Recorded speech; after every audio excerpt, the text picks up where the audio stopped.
રાજ્યમાં ગેરકાયદેસર રીતે ચાલતા વ્યાજના વેપલા પર અંકુશ લગાવવા સરકાર એક્શનમાં આવી છે. ગૃહ રાજ્યમંત્રી હર્ષ સંઘવીના પ્રયાસો વચ્ચે રાજ્યના જિલ્લાઓમાં ખાસ અભિયાન શરૂ કરવામાં આવ્યું છે. વડોદરામાં પણ પોલીસ કમિશનરની આગેવાનીમાં વ્યાજખોરો સામે ઝુંબેશ શરૂ કરવામાં આવી હતી. આ ઝુંબેશ હેડ આયોજિત લોક દરબારમાં 200 જેટલી ફરિયાદ આવી હતી, જેની સામે તાપસ કરી જરૂર લાગે કાર્યવાહી કરવામાં આવશે. સાથે જ 17થી વધુ વ્યાજખોરોને પાસા કરવામાં આવી છે. જ્યારે પોલીસ કમિશનરે 40થી વધુ લોકોને સરકારી યોજના અંતર્ગત લોનની સુવિધા અપાવી હતી. ઓએજીસીના એક્ઝિક્યુટિવ ડાયરેક્ટર શ્રી કે.આર. મિશ્રા, જુદા જુદા બેંકો, Vadodara municipal corporation, district industrial centre અને અન્ય સરકારી વિભાગોના પ્રતિનિધિઓ અને મોટી સંખ્યામાં ઉપસ્થિત ભાઈઓ અને બહેનો, છેલ્લા એક મહિનાથી સમગ્ર રાજ્યમાં અને વડોદરા શહેરમાં પણ આપણે ગેરકાયદેસર વ્યાજખોરો વિરુદ્ધ એક ઝુંબેશ ઉપાડી રહી છે.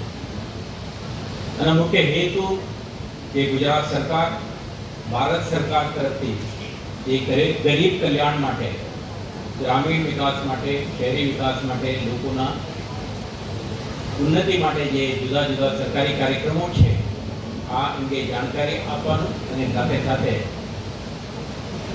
જે ગેરકાયદેસર વ્યાજખોરોની જે પ્રવૃત્તિ છે આના ઉપર સંપૂર્ણ નિયંત્રણ કરવાનું હેતુ છે. જ્યોતિ દવે છે. હું ઇન્દ્રપ્રસ્થ તરસાલી રોડ છું. એકચ્યુઅલી તમે સર જે જણાવ્યું કે પોલીસની સપોર્ટ લેવો જોઈએ, નો ડાઉટ પોલીસનો સપોર્ટ લેવો જોઈએ, પણ અમુક જણા એવા છે કે જે બીએ છે પોલીસની, કેમ કે અમુક કાયદાઓ તે ટાઈમે એવા થઈ ગયા હતા કે વ્યાજખોરોનું વધારે ચાલતું હતું. મારી પાસે ઓલરેડી એક કેસ છે. શનિવારે મેં એને આખો વિડીયો ઉતાર્યો છે અને એને મને મારી નાખવાની ધમકી આપી છે. મેં એને પોલીસ સ્ટેશન, મકરપુરા પોલીસ સ્ટેશનમાં અરજી કરી. એ વ્યાજનો એવો ધંધો કરે છે, જેટલો ખરાબ ધંધો કરે છે, જેનું નામ એના ઉપર 25થી 30 કેસો ચાલી રહ્યા છે ઓલરેડી, પણ એ કાયમ બધાનાથી બચી જાય છે.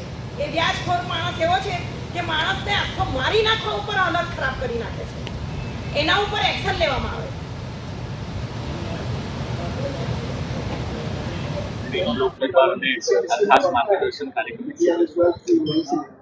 છેલ્લા 3 અઠવાડિયાથી સમગ્ર રાજ્યમાં, વડોદરા સિટી ઇન્ક્લુડેડ, એક ઝુંબેશ ચાલે છે ગેરકાયદેસર વ્યાજખોરી વિરુદ્ધમાં. આના ભાગરૂપે આજે અહીંયા ઝોન 3 વિસ્તારમાં અને લોન મેળા અને વ્યાજખોરો વિરુદ્ધ ઓન ધી સ્પોટ એફઆઈઆર દાખલ કરવાની કે ફરિયાદ દાખલ કરવાની એક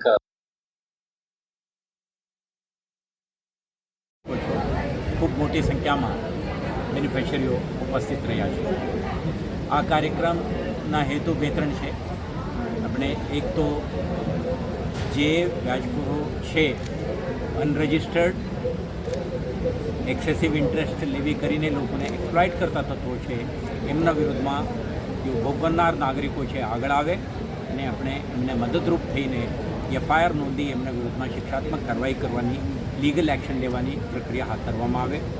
સાથે સાથે આપણે જરૂરમંદ લોકો છે એમને સરકારશ્રીના કેટલાક યોજનાઓ છે, સબસિડી, લો ઇન્ટરેસ્ટ રેટ અને ખાસ કરીને ટાર્ગેટ ગ્રુપ માટે જ ડિઝાઇન કરેલા પ્રોગ્રામ પણ છે. આ પણ એમના આ પ્લેટફોર્મની મારફતે એમના ઘરઆંગણે એમને જાણકારી માટે લઈ આવે. આજે તમે જોઈ શકશો કેટલાક બેંકો એમના કાઉન્ટર શરૂ કરી છે. બેંકના ઉચ્ચ અધિકારીઓ ઉપસ્થિત રહ્યા, વડોદરા મ્યુનિસિપલ કોર્પોરેશનના અધિકારીઓ અને ગુજરાત રાજ્યના કેટલાક અન્ય વિભાગના અધિકારીઓ ઉપસ્થિત રહીને લોકોને જાણકારી અને માર્ગદર્શન આપ્યું છે. સાથે સાથે આપણે આ એક પ્રયાસ આ પણ કરી છે કે પોલીસ અને બેંક વચ્ચે એક સેતુ બનીને લોકોને, જે જરૂરતમંદ લોકો છે એમને આઈડેન્ટિફાઈ કરીને આ કાર્યક્રમ આયોજન કરતાં પહેલાં જ બધું લોન મંજૂરી કરવાની પ્રક્રિયા કરાવીને એમને આ પ્લેટફોર્મમાં સન્માનિત કરીને લોન વિતરણ પણ કરાવીએ. આજે તમે જોયું 40 જેટલા બેનિફિશરીઓ ઉપસ્થિત રહ્યા. જુદા જુદા યોજનાઓ હેઠળ એમને બેંક દ્વારા એમને લોન પણ વિતરણ કરવામાં આવ્યું. મને વિશ્વાસ છે કે જનજાગૃતિ વધશે અને જે જરૂરિયાતમંદ લોકો બેંક અને સરકારી ક્ષેત્રના જુદા જુદા ફિનાન્શિયલ ઇન્સ્ટિટ્યુશનને સંપર્ક કરતા લોકો ડરે નહીં અને એમના આપણા પોલીસ ફંડ ફેસિલિટેટર તરીકે રહી એમને ઝડપથી એમને જરૂરિયાત મુજબનું નાણાકીય સહાય મળી રહે તે માટેનું લાભ પણ મેળવશે.